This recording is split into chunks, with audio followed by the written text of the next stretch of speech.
அதிமுகவோட 2 அணிகளும் சபாநாயகரை சந்திச்சுட்டு போன நிலையில இப்ப அடுத்தபடியா சட்டப்பேரவை செயலாளரோட சபாநாயகர் ஜேசிடி பிரபாகர் அவருடைய ஆலோசனையில ஈடுபட்டிருக்காரு அப்படிங்கிறது தெரிய வந்திருக்கு. விவரங்களோட மணிகண்டன் இணைஞ்சிருக்காரு. மணிகண்டன், 2 தரப்புமே அவங்களுடைய கோரிக்கையை வச்சிருக்காங்க. அடுத்தபடியா இபிஎஸ் இப்ப அவங்களுடைய தரப்புல இருந்து ஆளுநரை சந்திக்க போறாங்கன்னு சொல்லப்படுது. இதுக்கிடையில இப்ப சபாநாயகர் தரப்புல ஒரு ஆலோசனை நடக்குது அப்படிங்கிறத நம்ம புரிஞ்சுக்கிறோம். இந்த அதிமுகவினுடைய அடுத்த கொறடா இந்த விவகாரம் எந்த அளவுக்கு பூதாகரமாக இருக்கு, இன்னைக்கு ஏதேனும் நிலவரம் தெரிய வருமா, என்ன விவரம்? அதிமுக சட்டமன்ற உறுப்பினர்களை பொறுத்தவரையில எடப்பாடி பழனிசாமி தலைமையில ஒரு தரப்பினரும், அதே போல சி.வி. சண்முகம் எஸ்பி தரப்புல ஒரு தரப்பினரும் சட்டப்பேரவையில கலந்து கொண்டு வருகின்றனர். இந்த நிலையில கொறடாவை தேர்ந்தெடுப்பதும் அதே போல சட்டமன்ற குழு தலைவரை தேர்ந்தெடுப்பதற்காக இருவேறு மனுக்கள் சபாநாயகரிடம் வழங்கப்பட்டிருக்கிறது. இன்றும் கூட 2 தரப்பு சட்டமன்ற உறுப்பினர்களும் சபாநாயகரை சந்தித்திருக்கின்றனர்.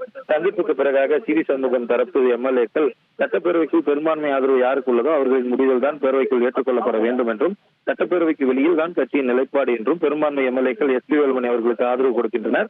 அவர்தான் சட்டமன்ற குழு தலைவராக வர வேண்டும் என்றும் தெரிவித்திருப்பதாகவும் எடப்பாடி பழனிசாமி அவர்களை முதலமைச்சராக அறிவித்த அப்போதைய பொதுச் செயலாளர் சசிகலா, ஆனால் எடப்பாடி பழனிசாமி தன்னை முதலமைச்சராக தேர்ந்தெடுத்தவர்கள் அதிமுக எம்எல்ஏக்கள் என பேசினார். அதை மேற்கோள் காட்டி தாங்கள் இப்போதும் பேசுகிறோம். சட்டப்பேரவைக்குள் எம்எல்ஏக்களின் பெரும்பான்மை ஆதரவு யாருக்கு உள்ளதோ அவர்தான் சட்டமன்ற குழு தலைவராகவும் கொறடாவாகவும் இருக்க வேண்டும்.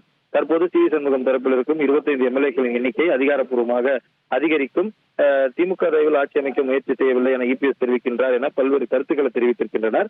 அதே போல எடப்பாடி பழனிசாமி தலைமையிலான சட்டமன்ற உறுப்பினர்களும் விதிகளை குறிப்பிட்டு அவர்கள் சபாநாயகர் பேரவை தலைவரை சந்தித்து சென்றிருக்கின்றனர். இந்த நிலையில சட்டப்பேரவை செயலாளருடன் சபாநாயகருடன் சட்டப்பேரவை செயலாளர் சந்தித்திருக்கிறார். இவர்கள் இருவரும் கொடுத்த மனு மீதான பரிசீலனையை தொடங்க சொல்லியிருக்கிறார். விதிகளுக்கு உட்பட்டு எந்த முடிவாக இருந்தாலும் எடுக்கப்படும் என சபாநாயகர் தரப்பிலும் தகவல் தெரிவிக்கப்பட்டிருக்கிறது.